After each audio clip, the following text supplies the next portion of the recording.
اعوذ باللہ من الشیطان الرجیم بسم اللہ الرحمن الرحیم الحمد للہ رب العالمین والصلاة والسلام علی اشرف الانبیاء والمرسلین وآلہ الطیبین الطاہرین۔ اعوذ باللہ من الشیطان الرجیم قال ربنا الذی اعطى كل شیء خلقه ثم هدى قال فما بال القرون الاولی قال علمها عند ربی فی کتاب لا یضل ربی ولا ینسى۔ فرعون نے جب سوال کیا فمن ربکما یا موسیٰ، تم دونوں کا رب کون ہے،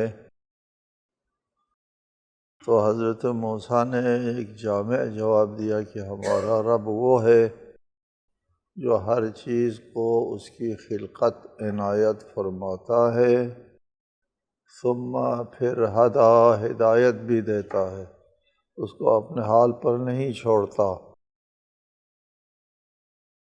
دوسرے لفظوں میں میرا رب کے ہاتھ میں جہاں تخلیق ہے، اعطیٰ کل شیء خلقہ، وہاں تدبیر بھی ہے، ثم ہدیٰ، ہدایت، رہنمائی، سوجھ بوجھ ودیعت کر دی ہے تدبیر کے لیے۔ تدبیر بھی اللہ تعالیٰ نے اسی تخلیق کے اندر ودیعت فرمائی ہے۔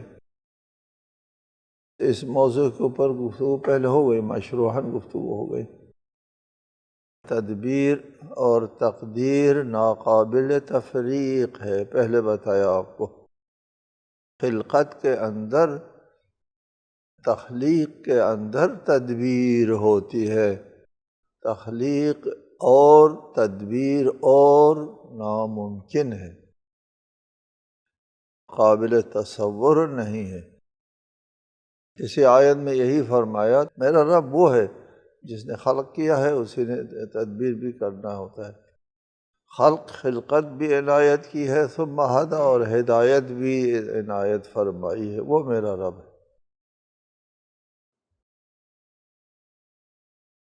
حضرت موسیٰ کا یہ جواب سنا تو فرعون سمجھ گیا کہ اس کا مطلب یہ ہے کہ ہمارے رب نہیں ہے، ہم جن کو رب مانتے ہیں وہ رب نہیں ہے،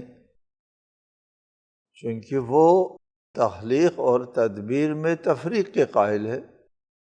ان کا یہ عقیدہ ہے اللہ خالق ہے، لیکن تدبیر جو ہے وہ باقی چیزوں کے اوپر جو ہمارے معبود ہیں ان کے اللہ تعالیٰ نے حوالہ کر رکھا ہے۔ موسیٰ کے مطابق ایسا نہیں ہے، تخلیق اور تدبیر دونوں ایک ہی رب کے پاس ہے۔ اس کا مطلب یہ ہوا کہ ہمارا عقیدہ خراب ہے، صحیح نہیں ہے، غلط ہے۔ ہمارا یہ کہنا کہ تدبیر اقتدار کے جو امور ہوتا ہے وہ سورج کے پاس ہے، اور میں اس سورج کی طرف سے نمائندہ ہوں، یہاں تدبیر مملکت کر رہا ہوں۔ تدبیر مملکت سورج کے ہاتھ میں ہے، اور سورج کی طرف سے میں تدبیر کر رہا ہوں، اور تو کہتا ہے خدا تمہارا رب تدبیر بھی کرتا ہے ساتھ ساتھ۔ ہمارا مذہب کوئی نیا مذہب نہیں، فرعون کی بات ہے۔ فرعون نے پوچھا فما بال القرون الاولی، پھر گزشتہ جو قومیں ہیں ہمارے آباء و اجداد ہیں، پھر ان کا کیا حال ہے؟ یعنی ان کے کیا صورت ہے؟ پھر وہ سب گمراہ تھے۔ یعنی اتنے آباء و اجداد سے ہم یہ عقیدہ رکھ رہے ہیں، اور پھر وہ کس حال میں؟ فما بال القرون الاولی۔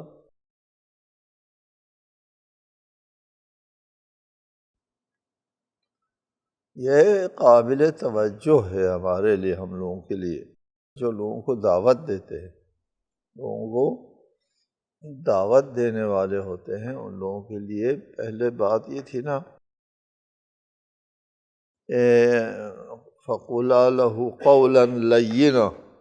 فرعون کو اللہ تعالیٰ خود سرکش فرماتا ہے، پھر فرماتا ہے نرم لہجے میں بات کرو، اس کو سرکش نہ کہو، اے سرکش۔ نہ کہو سرکش، نرم لہجے میں بات کرو۔ فرعون پوچھتا ہے ہمارے آبا و اجداد کا کیا بنے گا پھر؟ جواب تو یہ ہے نا کہ وہ جہنم میں جل رہے ہیں، ذلیل و خوار ہو رہے ہیں، تمہارے آبا و اجداد آتے ہیں جہنم میں اس حالت میں، اس حالت میں۔ نہیں کہا، کیا جواب دیا؟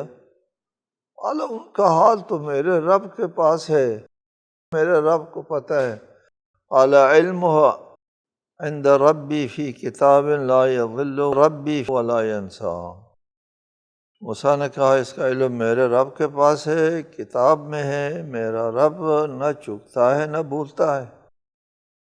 اچھا جی، لا یضل، ضل یضل جو ہے وہ بھولنے، چکنے اور غافل ہونے کے معنی میں بھی آتا ہے۔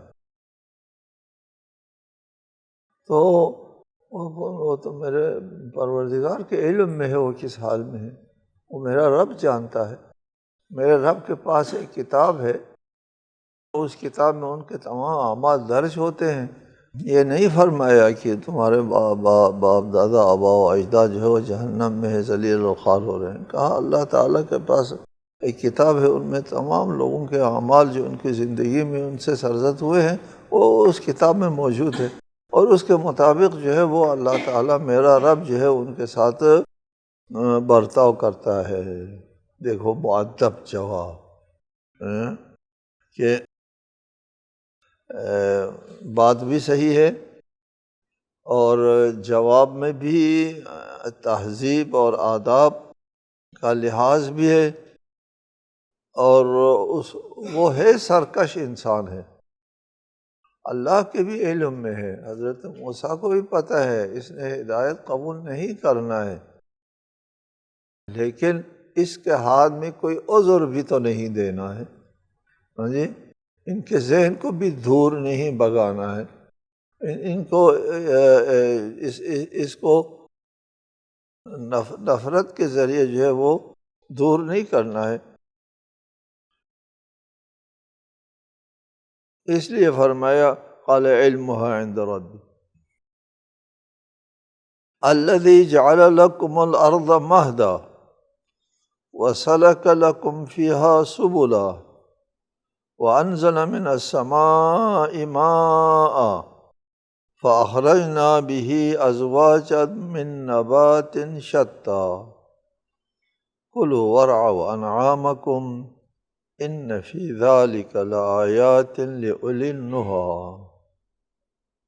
حضرت موسیٰ جواب دے رہے ہیں کہ تمہارے باپ دادا کا حال میرے رب کے پاس ہے، جس نے تمہارے لیے زمین کو گہوارہ بنایا اور اس میں تمہارے لیے راستے بنائے اور آسمان سے پانی برسایا، پھر اس سے ہم نے مختلف نباتات کے جوڑے اگائے، تم بھی کھاؤ اور اپنے جانوروں کو بھی چراؤ، صاحبان عقل کے لیے اس میں یقیناً بہت سی نشانیاں ہیں۔ لآیات،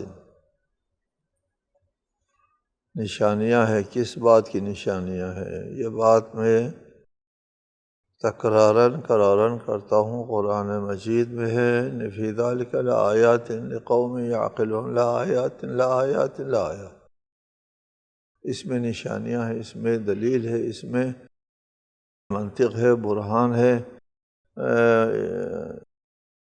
کس چیز کی دلیل ہے، برہان کس چیز کی؟ اگر مخاطب اللہ کے وجود کا منکر ہے، جیسا کہ ہے کچھ لوگ کہ کہتے ہیں یہ کائنات از خود صدفتاً وجود میں آئی ہے اور خود سے چل رہی ہے، نہ کوئی خالق ہے نہ کوئی مدبر، دونوں نہیں، وہ اگر مخاطب ہے تو پھر یہ ان میں لآیات، ان آیات نشانیاں ہیں کہ ان چیزوں کے خلق کرنے کے پیچھے ایک شعور اور ارادہ ہے۔ اتفاق بے شعور ہوتا ہے، اندھا ہوتا ہے، اتفاقیات جو ہے وہ صدفتاً خود سے خود سے جو چیز وجود میں آتی ہے وہ کسی ارادہ اور شعور کے بغیر ایسے ہی انداز وجود میں آتے ہیں۔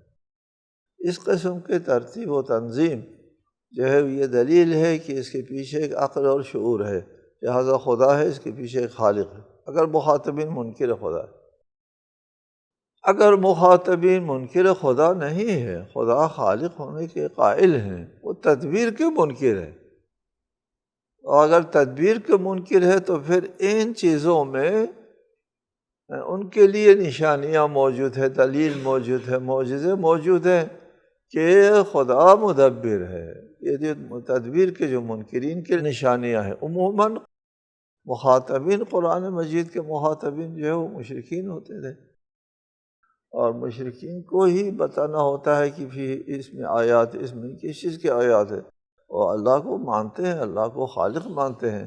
یہ ساری آیات ہے اللہ کی تدبیری آیات موجود ہیں کہ اللہ ہی مدبر ہے۔ دیکھیں اس میں الذی، اس اللہ کے پاس ہے تمہارے باپ دادا کے اعمال کا جواب، الذی جعل لکم الارض مہدا، پھر اس کو سمجھا رہا ہے فرعون کو کہ میرا رب وہ ہے جس نے زمین کو گہوارہ بنا دیا ہے، جعل لکم الارض مہدا، زمین کو گہوارہ بنا دیا ہے۔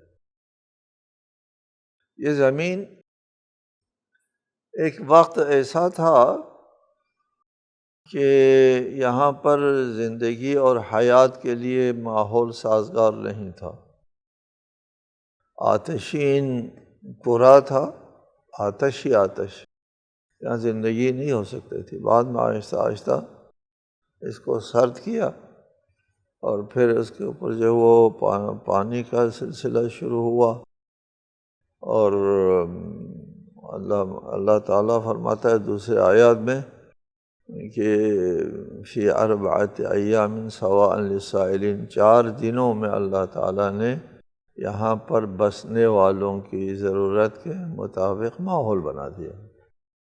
پہلے ماحول نہیں تھا، زمین میں نہیں، کوئی زندگی کے لیے ماحول نہیں تھا۔ اور اس وقت کرۂ ارض کے علاوہ آپ اس کرۂ ارض کے فضا سے بالا جائیں، اوپر جائیں، باقی فضا میں جائیں، کہیں بھی زندگی کے لیے سازگار ماحول نہیں، کوئی زندگی نہیں وہاں کر سکتا کسی جگہ بھی۔ زمین سے 500-600 کلومیٹر اوپر جاتے ہیں، پھر دم گھٹ کے مر جاتا ہے۔ پھر آگے کسی چیز فضا میں، جس کرے میں آپ جائیں ہمارے نظام شمسی کے، وہاں زندگی کے آثار نہیں ہیں۔ کائنات کی فضا زندگی کے لیے سازگار نہیں ہے، کل کائنات کی فضا زندگی کے لیے سازگار نہیں ہے، الا ان کہ اللہ تعالیٰ زمین اور زمین کی طرح ایسے کرات وجود میں لے آئیں جن کو اللہ تعالیٰ خود حیات کے لیے سازگار بنائیں تو ٹھیک ہے، ورنہ کائنات کی فضا زندگی کے لیے سازگار نہیں ہے۔ ٹھیک ہے، یہ زمین زندگی کے لیے سازگار نہیں تھی۔ قرآن نے فرمایا وَقَدَّرَ فِيهَا أَقْوَاتَهَا، یہاں قوت اور زندگی کا سامان بنایا اللہ تعالیٰ نے 4 دنوں میں سوال کرنے والے حاجت مندوں کی ضرورت کے مطابق۔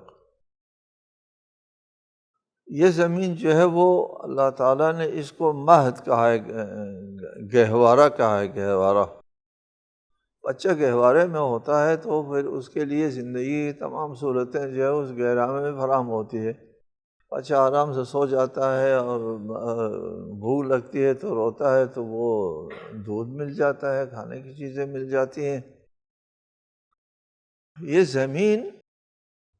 زمین ہمارے لیے ماں کی طرح مہرباں ہے، ماں کی طرح مہد، ماں کی طرح مہرباں ہے۔ کسی نے کتاب لکھی ہے، اچھی کتاب ہے وہ، قصۃ الایمان کے نام سے۔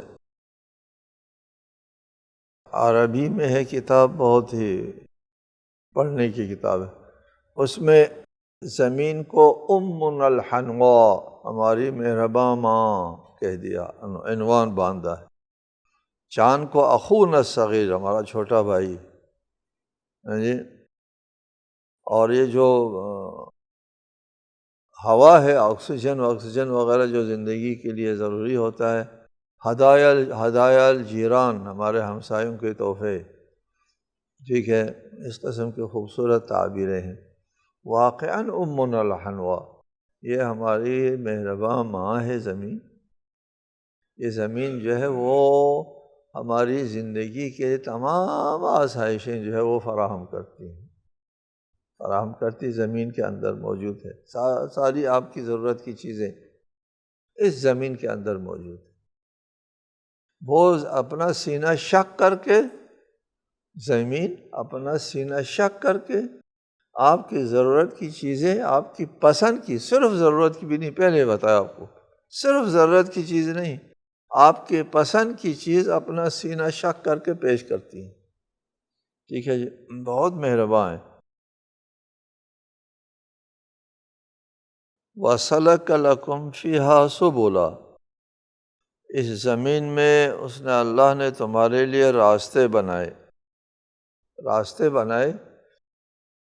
پہلے بتایا، دیگر آیات میں بتایا ہے کہ یہ پہاڑ جو ہے وہ اس لیے بنائے ہیں اللہ تعالیٰ نے تاکہ یہ زمین ڈول نہ جائیں۔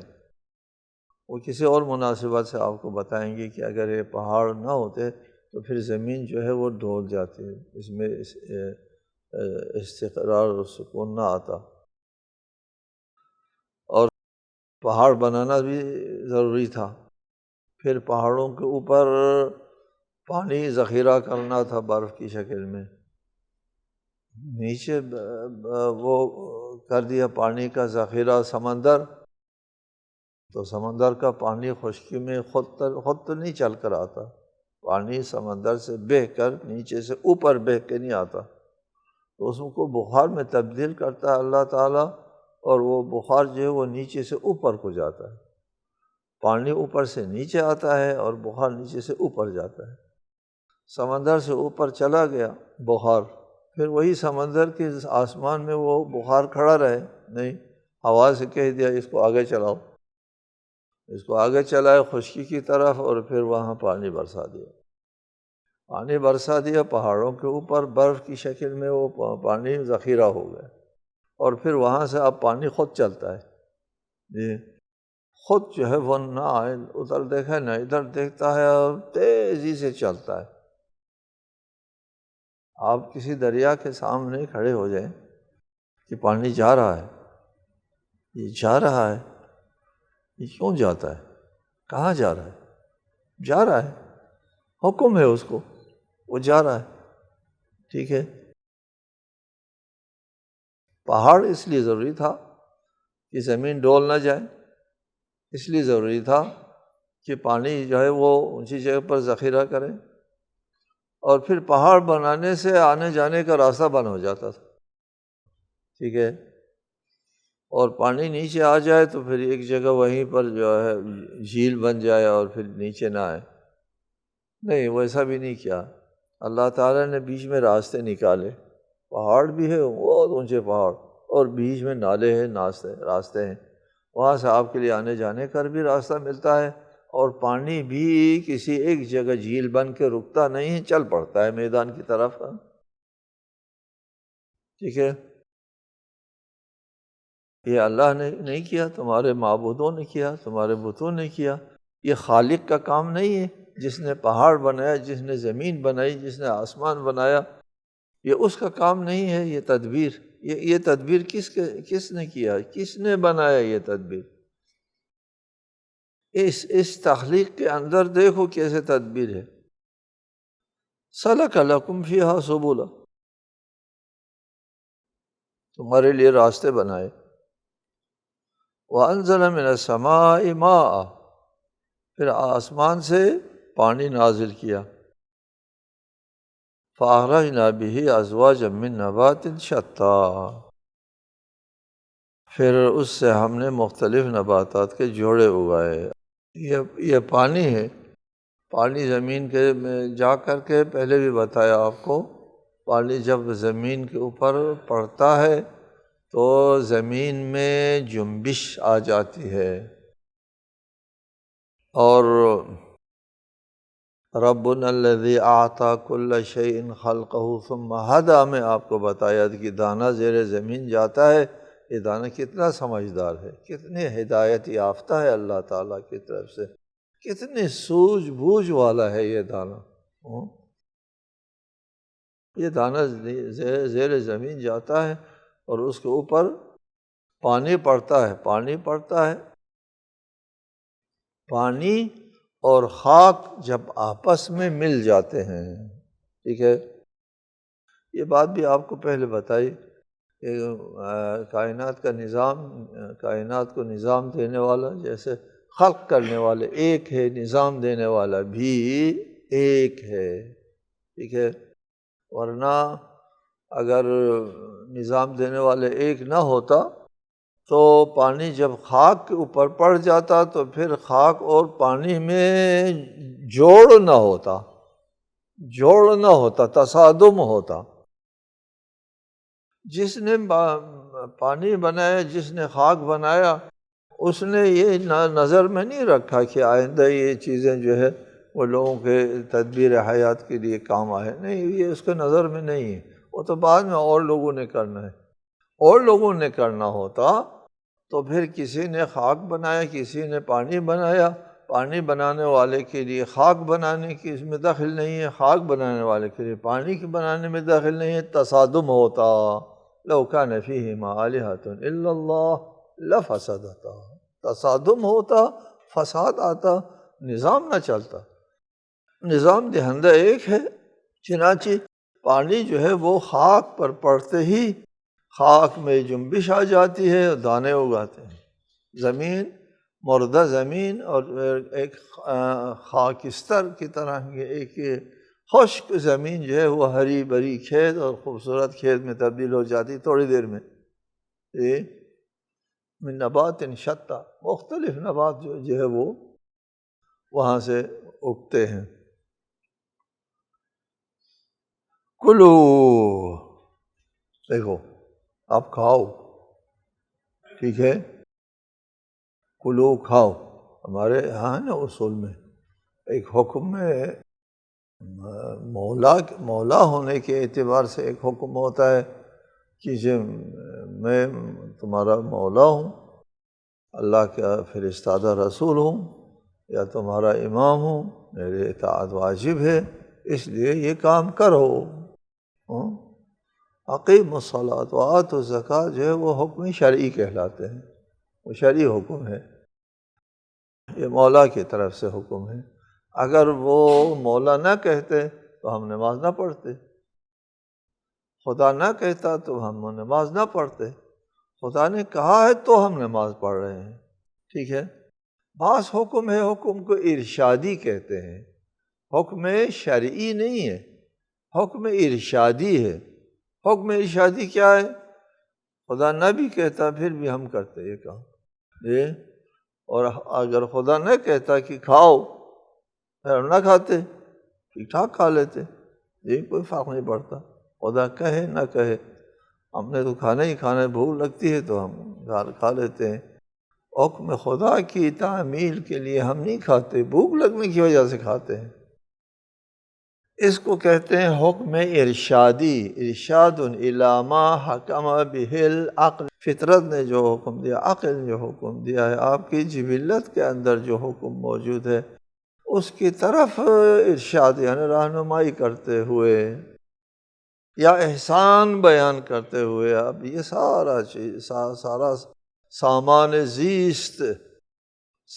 زیست اللہ تعالیٰ نے اور تمہارے لیے فراہم کیا ہے، اور وسائل سامان زیست وسائل حیات اللہ تعالیٰ نے تمہارے لیے فراہم کیا ہے، اس سے فائدہ اٹھاؤ۔ فائدہ اٹھانے کیا ہو؟ کھاؤ، کلو، کھاؤ۔ وَارْعَوْا أَنْعَامَكُمْ، اور صرف کھانے کے لیے نہیں بس بلکہ فرمایا اپنے جانوروں کو بھی چراؤ، چرائی کرو جانوروں کو بھی۔ ورعوا انعامکم، زمین سے جو چیزیں اگی ہیں اس میں جانور گھاس کھاتے ہیں نا، وہ گھاس بھی تو زمین سے اگتی ہیں، اور وہ بھی پانی کے پڑنے کی وجہ سے۔ نبات شتیٰ میں جہاں گندم جو وغیرہ کے دانے ہیں، پھل وغیرہ کے دانے ہیں، وہاں گھاس بھوس بھی تو ہے جو جانور کھاتے ہیں۔ ورعوا انعامکم، اپنے جانوروں کو وہاں پر چراؤ۔ یہ جانوروں، تمہارے جانوروں کے لیے یہ گھاس واس اگانا، ان فی ذلک لآیات لأولی النہی، صاحبان عقل کے لیے اس میں نشانیاں ہیں۔ کس بات کی نشانیاں ہیں؟ کہ تدبیر کرنے والا اللہ کی ذات ہے۔ جی، یہ ساری تدبیر کس نے کیا؟ یہ اوپر جو تدابیر کا ذکر آیا ہے، یہ کس نے کیا ہے؟ زمین کو گہوارہ کس نے بنایا ہے؟ یہ پہاڑوں کے درمیان میں راستے کس نے نکالا ہے؟ آسمان سے پانی کس نے برسایا ہے؟ اور پھر زمین کا سینہ شق کر کے مختلف قسم کے دانے اور سبزے کس نے اگایا ہے؟ وہی خالق ہے، اور وہی تمہاری زندگی کا تدبیر کرنے والا ہے۔ پھر فرمایا منہا خلقناکم وفیہا نعیدکم ومنہا نخرجکم تارۃ اخری۔ فرمایا کہ اسی زمین سے ہم نے تمہیں پیدا کیا ہے، اور اسی میں ہم تمہیں لوٹائیں گے، اور پھر اسی سے تمہیں دوبارہ نکالیں گے۔ منہا خلقناکم، اسی زمین سے تم کو ہم نے خلق کیا ہے۔ ہمارے وجود کے اندر جتنے عناصر ہیں، ہمارے جسم میں جتنے بھی عناصر ہیں، وہ تمام کے تمام عناصر جو ہے وہ عناصر ارضی ہے، زمین میں موجود ہے۔ کوئی عنصر ہمارے جسم میں نہیں ہے جو زمین میں نہ ہو۔ جی، کہیں اور سے آئے ہو؟ نہیں، کہیں اور سے نہیں آیا۔ جتنے بھی عناصر آپ کے جسم میں ہیں وہ یہاں زمین میں ہیں۔ کہتے ہیں ہمارے جسم میں جو لوہا ہے، لوہا وہ ایک کیل بننے کے لیے کافی ہے، اور اس قسم کے جتنے بھی عناصر ہیں وہ سب کے سب عناصر جو ہے وہ ارضی عناصر ہے۔ منہا خلقناکم، اسی سے تم کو اٹھایا ہے، یہی عناصر کو جمع کر کے تمہارا وجود بنائے، تمہارا وجود عنصری، وجود عنصری اسی زمین سے ہے۔ وفیہا نعیدکم، پھر ہم اسی زمین کے اندر تم کو واپس بھی کر دیں گے، یعنی زیر زمین قبر میں۔ ومنہا نخرجکم تارۃ اخری، اور ایک مرتبہ اسی سے تم کو اٹھائیں گے قیامت کے دن۔ اس کی تشریح انشاءاللہ آئندہ۔ السلام علیکم ورحمۃ اللہ وبرکاتہ۔